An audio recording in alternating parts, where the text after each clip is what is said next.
I was the director of cytogenetics at the Greenwood Genetics Center in South Carolina, and we studied chromosomes on a newborn infant who had hypotonia, or poor muscle tone, and he had a deletion of the long arm of chromosome 22. And at that point, we didn't see any reports in the literature of this deletion, so we published it. And we followed this child, and we did additional studies. We did biochemical studies, and I recruited Phelan-Mcdermid to do molecular studies because she was known as an expert on chromosome 22. So we published a subsequent report when that child was about 3 years old of these additional studies. And families who saw that report in the literature, because in those days we didn't have the internet, they would contact me and want to know, their child had been diagnosed with a deletion of 22q13. What could I tell them about this syndrome? So I would call the mother in Greenwood and say, well, someone called me and their child chews his clothes. What does your child do now? And start comparing features and learning what each child did. And, I'd connect a family in Ohio with a family in Florida, and families would plan their vacations to be able to visit each other around the country. And the recurring theme at the time was they wanted a name for their syndrome. They didn't want to be a number, because if they told somebody in the grocery store, what does your child have? My child has deletion 22q13.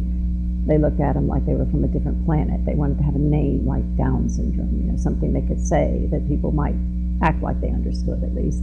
And they wanted to meet other families. So several years later, in 1998, I had the opportunity to write a grant to have a support group meeting. So I did that. And we knew at the time of 23 patients in the world who had the deletion of 22q13, and 20 of those 23 families came to Greenville. We had it in Greenville, South Carolina, to our support group meeting. So we had an amazing turnout. 23 families came.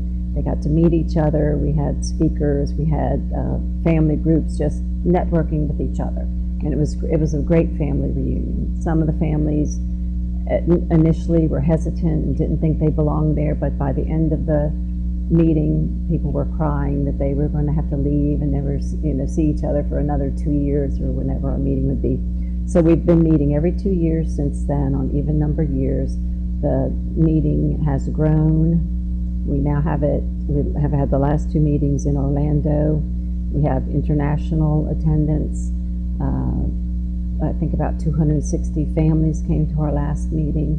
We have researchers involved now, so we have gone from family support to family support and research.